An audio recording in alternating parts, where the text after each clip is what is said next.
Bonjour, je m'appelle Michael Garache et je vous souhaite la bienvenue dans cette 20e vidéoconférence. Cette série de conférences sert à que je partage avec vous la manière dont devenir cohérent à l'unité. Et chaque outil que je vous propose, que je vous ai déjà proposé, a une cohérence avec l'unité. Et la dernière fois, je vous ai parlé des 5 blessures et, et 10 moyens de diminuer leur force, leur puissance. Et aujourd'hui, je voulais en soulever une des blessures, celle qui est à mon avis la plus importante et qui est source, de mon point de vue, d'un grand malentendu. Alors je vous laisse réfléchir lequel c'était. Nous avions le rejet, l'abandon, l'humiliation, la trahison et la justice. Alors il s'agit de l'abandon. C'est très simple. L'abandon. Pourquoi? Euh, Parmi toutes les blessures, c'est celui ou celle qui s'inscrit en fait euh, dans un autre mécanisme et qui fait que euh, les effets de cette blessure sont autant de plus importants et plus difficiles à enlever, et surtout qu'elle nous accompagne quelque part pendant toute notre existence. Alors, qu'est-ce qui se passe? Selon Lise Bourbeau, la blessure d'abandon a été créée par le parent du sexe opposé. Ok. Moi, je dis que l'abandon, un peu comme l'allergie en fait, fait détonateur d'une séparation antérieure. Si vous vous souvenez de la belle histoire, telle que je la raconte, quand pour vivre notre expérience, nous avons besoin de nous incarner, de devenir chair, et que ça se passe par des densifications différentes, quand nous arrivons à la phase physique, pour vivre notre expérience, nous nous coupons de la conscience que nous faisons partie de ce grand un. Euh, si nous nous rappelons de ça, l'expérience n'est pas viable, elle sert plus à rien. Et cette séparation euh, existentielle, pour moi, est la source de cette sensation. Mais au début, on ne se rend pas compte. L'union d'où on vient, le un, l'union, vient et est remplacée par la notion de fusion. Nous ne nous rendons pas compte non plus que c'est une fusion, parce que la matière que nous représentons en ce moment-là est tellement petite et certes conscient, mais pas conscient d'être conscient et pas vraiment présent à ça. Et nous grandissons dans le ventre de notre mère, accrochés d'abord aux parois de l'utérus, ensuite en flottant dans le liquide amniotique, attachés à un cordon ombilical, et en sortant même du ventre de la mère, il y a normalement le noyau familial qui donne cette sensation de union, mais qui est en fait qu'une fusion de deux choses qui cherchent à se remplir l'un de l'autre. Et pour l'enfant, à mon avis, de manière très simplifiée, bien évidemment, euh, ça remplace cette notion d'union, et donc il ne se rend pas compte qu'il est sorti de l'union. Mais quand la blessure de l'abandon apparaît, c'est-à-dire que le parent du sexe opposé, pour moi, ma mère, pour une femme, son père, va peut-être simplement au travail, ou par l'hôpital, ou c'est nous qui partons à l'hôpital, ou nous allons passer quelques semaines en vacances dans une colonie ou chez les grands-parents. Quand c'est l'âge, je dirais, euh, ce départ temporaire, nous allons le vivre comme une déchirure. Mais pourquoi c'est si fort? Parce que la déchirure, en fait, pour moi, réveille euh, la, la séparation originelle. Et, et pour moi, c'est une source d'un très très grand malentendu. Alors vous vous posez la question peut-être laquelle, mais c'est très simple, c'est-à-dire qu'à partir du moment que je pense que comment dire, dans mon souvenir, dans mes souvenirs est inscrit que le vide que je vis à l'intérieur de moi est provoqué par le départ de quelqu'un du sexe opposé, mais bien évidemment, je vais donc regarder et chercher quelqu'un du sexe opposé pour remplir ce vide. Mais si vous avez bien entendu, ce vide n'a pas été créé par quelqu'un du sexe opposé, elle a été créée par ma séparation avec le grand tout. Donc je ne pourrai jamais remplir le vide avec quelqu'un du sexe opposé. Mais pourtant, je vais essayer. Je vais je vais séduire ma mère avec un Oedipe. Et pour une femme, ça sera de la même manière avec son père aussi. Ça s'appelle autrement dans ce cas-là. Et après, je vais essayer, si ça ne marche pas, je vais commencer à séduire, essayer en tout cas, de séduire les petites copines à l'école, et après, peut-être la maîtresse d'école. Et un jour, et c'est ça que je voulais vous montrer, un jour, et je fais un très beau dessin, un jour, vous allez tomber sur quelqu'un, et vous allez tomber amoureux. Vous voyez, c'est écrit ici. Alors quand vous regardez mon schéma, ça c'est en fait la force de votre ressenti, et ça c'est le temps. Et je vais vous expliquer les schémas, c'est que je le fais très souvent, ce schéma, ça a l'air un peu cacophonique, hein, je viens juste de le dessiner. Mais en gros, c'est que vous allez rencontrer quelqu'un, et vous allez tomber amoureux. On dit bien tomber amoureux. C'est une chute. C'est-à-dire que vous faites je dirais une projection rapide, pas une projection telle que je le disais, mais un espoir très rapide qu'avec cette personne, vous allez pouvoir remplir votre vide. C'est pour ça qu'on dit tomber amoureux. Vous cherchez à fusionner. Et le sentiment que vous avez, c'est un sentiment d'espoir. Ce que nous connaissons au niveau sentiment amoureux, pour moi, c'est un sentiment d'espoir. Et pourquoi, vous allez comprendre au fur et à mesure. Donc, vous tombez amoureux. Et vous pensez que l'autre, c'est elle, c'est lui. Vous avez bien compris dans mon histoire que c'est impossible. Et quand moi, personnellement, je regarde bien dans mon histoire ou dans celle que j'accompagne, la sensation de tomber amoureux, même si on aime bien cette sensation, en fait, c'est une sensation qui fait mal. Parce que dès que l'autre n'est pas là, il y a une souffrance qui est là. Et moi, dans mon esprit très simple, je dis l'amour véritable ne fait pas mal. Donc si ça fait mal, c'est peut-être pas l'amour.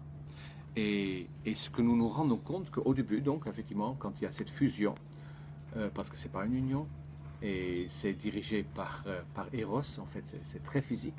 Il y a beaucoup de fusion, peut-être beaucoup de sexualité, beaucoup de siestes ensemble, beaucoup de choses qu'on fait ensemble.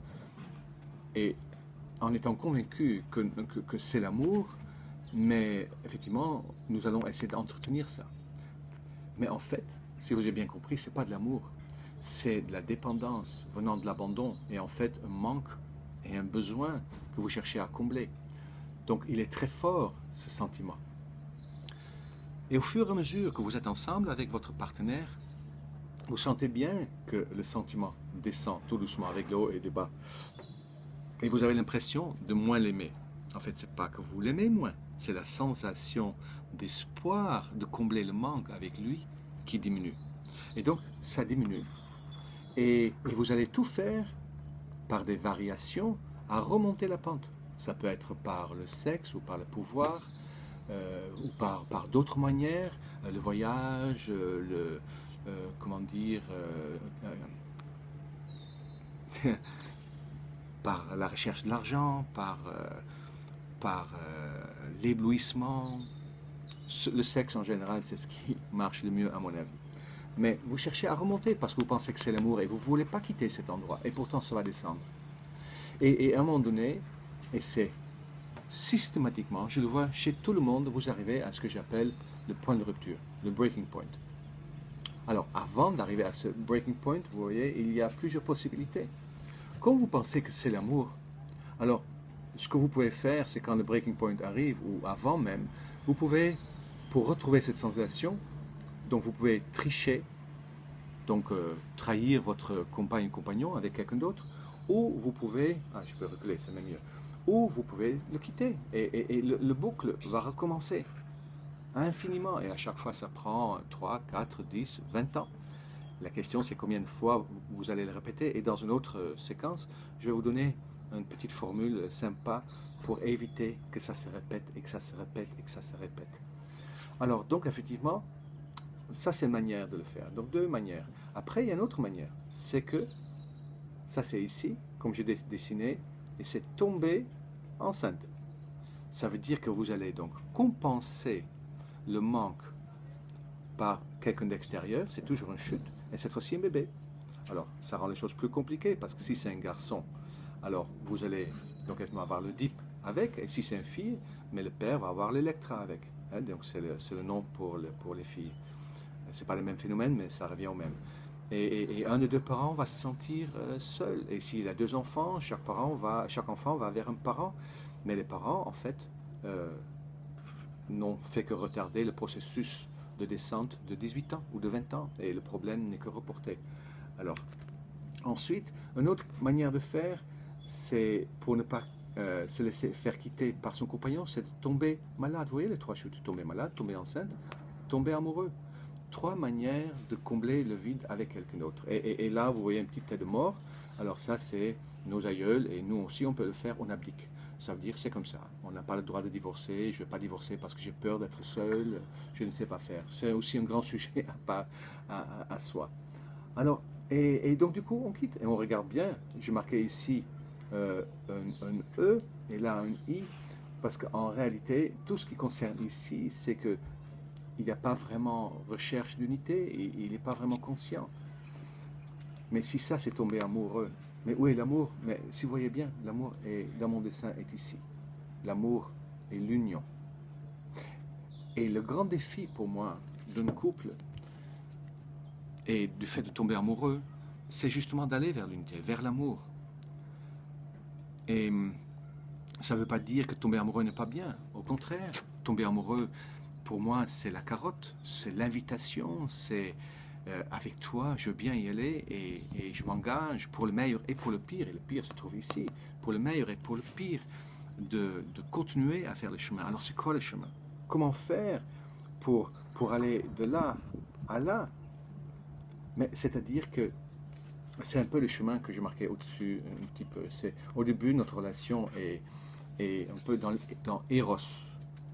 Et Eros doit se changer en Philia. Mon interprétation, c'est que là, c'est très fusionnel, c'est très physique, très sexuel. Et là, c'est plutôt, effectivement, tu es mon partenaire, nous avons une filiation très importante, mais il y a cette sensation de fusion qui est partie. Et l'objectif, c'est d'aller à agapé. Agapé qui correspond à l'amour vrai. Alors, je devrais peut-être le faire comme ça, c'est peut-être plus joli. Alors, comme ça, je ne me cache pas derrière. D'ailleurs, j'espère que ça s'entend quand même bien. Alors, le truc, c'est comment faire pour dépasser ce point de rupture. Pour moi, ça passe par la compréhension que l'autre ne pourrait jamais, jamais, jamais combler votre manque. Ça commence par là. Et ensuite, comprendre que de faire l'union ne se fait pas par exclusion, comme vous le faites régulièrement, sûrement, comme moi aussi je peux le faire, mais ça se fait par intégration. L'union se fait par intégration. Hitler, Napoléon, César ont essayé aussi dans leur conquête. Ce n'est pas l'exclusion, c'est l'intégration. Mais comment donc intégrer? Comment intégrer votre polarité opposée? Pour moi, donc, la femme, mais c'est très simple, la femme extérieure représente ma femme intérieure et je peux, grâce à elle, l'intégrer. Mais ce n'est pas si simple que ça, parce que la femme que j'attire vers moi, elle ressemble à ce que je connais. Alors, je pense que j'ai le temps de l'expliquer, mais c'est très simple. Le principe, c'est qu'en gros, on attire deux profils pour moi. Il peut y avoir des exceptions, mais j'en ai jamais vu pour l'instant. C'est-à-dire que, imagine que ma mère me fait ce petit chantage dans lequel elle a besoin que je m'occupe d'elle, parce qu'elle se sent seule et tout ça. Mais dans ce cas-là, pour me faire aimer, je vais m'occuper d'elle, à ma manière, en étant tout petit. Mais plus tard, quand je vais entrer dans ma séduction, je vais m'occuper d'une femme. Et donc, je vais trouver une femme avec le même profil que ma mère, parce que c'est comme ça que je me suis adapté au profil de ma mère. Et donc, je vais la séduire de par le fait que je vais m'occuper d'elle. Mais je risque donc d'attirer une femme avec le même profil, donc qui pourrait être à la limite victime ou quelque chose de cet ordre-là. Et ça me va pendant un temps. Mais comme en fait je le fais pour récupérer de l'amour, mais il se peut très très bien que la femme Mais si elle reste victime, mais je n'ai pas mon compte avec elle parce qu'il n'y a pas d'équilibre. Et dans ce cas-là, effectivement, de l'intégrer, c'est difficile, c'est beaucoup plus agréable de partir, mais en sachant que de toute façon, je vais réattirer le même profil, en tout cas très proche. Mais ce qui arrive aussi, c'est d'attirer un profil opposé, que quelqu'un qui vraiment m'aime. Ça peut arriver. Et dans ce cas-là, c'est moi qui pars aussi. Pourquoi? Pour la simple raison que je n'ai jamais appris à être aimé. Et ça arrive beaucoup avec des femmes. Soit elles attirent un homme comme leur père, soit un homme vraiment qui les aime. Et dans ce cas-là, elles se lassent et elles partent. Parce que le tuyau de l'amour vrai, il est bouché en quelque sorte. Et elles ne savent pas comment vivre cet amour vrai. Alors, dans mon dessin, vous avez donc, ah oui, c'est beaucoup mieux, je me vois mieux comme ça. Alors, dans le dessin, donc ça descend, et l'objectif, c'est de faire le saut. Et comment faire? Mais un engagement déjà, hein? C'est-à-dire que si vous avez vécu ce changement de partenaire assez souvent, peut-être à un moment donné, vous vous dites, mais là, ça suffit. Cette fois-ci, pour le meilleur et pour le pire, et je vais vraiment l'intégrer, même si je me sens pas bien, et même si je me sens contrarié, et même si je pas ce que j'ai. Parce que c'est en intégrant qu'effectivement l'unité se retrouve. Alors, et là, vous voyez, dans l'intégration, j'ai fait des petits boucles ici, et j'appelle ça le mécanisme de tissage de l'amour. Alors, comment on tisse l'amour? Peut-être je vous l'expliquerai en détail plus tard quand je vais parler du couple, hein, parce qu'il y a des sujets qui vont en suivre. Mais ce qui est important à comprendre, c'est que l'objectif, c'est d'arriver à faire un, à aimer mon partenaire exactement tel qu'il est, avec ses blessures, avec ses manies, avec ses complexes, avec une sexualité défaillant ou débordant, peu importe, avec sa colère, son agressivité, son absence, parce que c'est parce que c'est vous-même que vous intégrez en quelque sorte. Et, et c'est ça qui fait qu'à un moment donné, vous pouvez aller vers l'amour. Moi, j'appelle ça le tissage de l'amour. C'est ce qu'on peut appeler aussi le tantra, la voie vers l'amour, ou le Tao. Et pour moi, les stages de tantra, là je fais un peu de pub pour Jacques et Marisa peut-être, mais dans les stages de tantra, il y a au moins 2 sur 3 des éléments qui sont importants pour tisser. Alors un, c'est le fait d'agrandir son zone de confort. C'est-à-dire que mon partenaire me permet d'affronter ma peur. Faire des choses que j'ai jamais fait, en tant qu'homme, de me laisser faire par ma compagne et pas croire que c'est moi le chef, euh, de vivre des situations d'inconfort comme un malaise, ça en fait partie.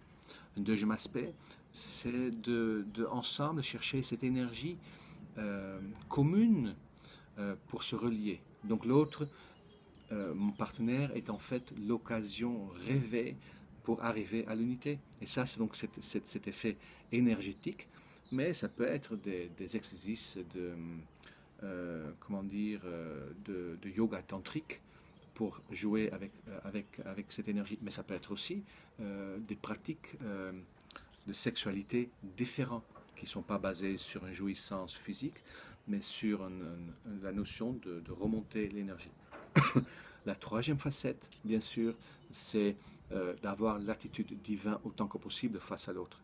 Mais de quoi il s'agit, c'est que ce partenaire avec qui vous êtes, vous ne la quittez pas. À un moment donné, vous faites le choix. Avec celle-là, avec celui-là, je vais rester. Parce que sinon ça se répète. Avec ma compagne, on a bien compris. On a passé déjà plusieurs phases. Ça fait 1 an et demi qu'on est ensemble. Et il y a une grande différence d'âge. Mais nous avons tous les deux compris que ça a un sens. Et que nous répétons le même schéma encore et encore et encore. Et moi, aujourd'hui, j'ai 57 ans et j'ai plus envie de répéter les schémas. J'ai compris où sont mes lacunes en tant qu'homme. En tout cas, j'ai compris une grande partie et je vous le partagerai plus tard. Et en travaillant sur moi, grâce à ma compagne, le tissage de l'amour, mais il y a quelque chose qui se bonifie au fur et à mesure. Pas toujours confortable, comme j'ai dit, pour le meilleur et pour le pire. Alors ça, c'est l'histoire de l'amour et la dépendance. Et ce que je veux donc faire comprendre, et c'est vrai que j'entends pas beaucoup de gens parler de cette manière-là, c'est que quand vous dites je t'aime, mais sachez ce que vous dites. Quand moi je dis à ma compagne je t'aime, ça veut seulement dire que voilà, je reconnais le divin en toi et je sais que euh, tu corresponds exactement à ce dont j'ai besoin et je te choisis pour t'intégrer et pour aller vers l'unité.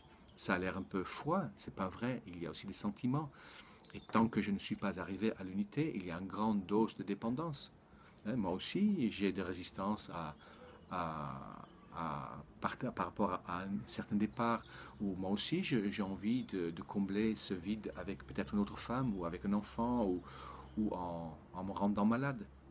C'est là où se trouve le choix. Pour moi, quand quelqu'un dit je t'aime, c'est plutôt qu'il a envie d'entendre aime-moi. Euh, et j'ai besoin de me sentir uni à quelque chose. Et ça a l'air vraiment pas romantique tout ça. Mais l'amour vrai, c'est l'attitude et le comportement qui va avec la conscience que nous sommes un.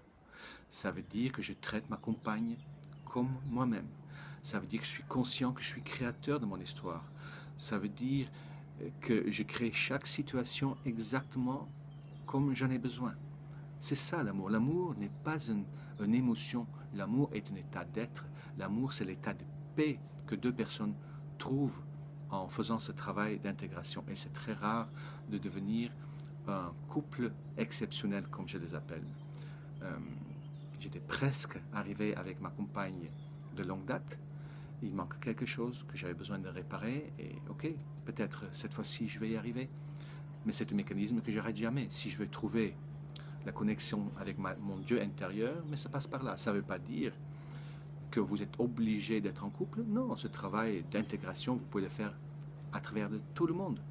Et un coup, tu peux être en couple, un coup, tu peux être seul, un coup en couple. C'est un cheminement qui a des variables nombreuses. Voilà, c'est ça que je voulais vous raconter. Euh, Réfléchissez dessus. Si je devais vous donner une mission, je dis essayez de reproduire les schémas et de l'écrire en paroles.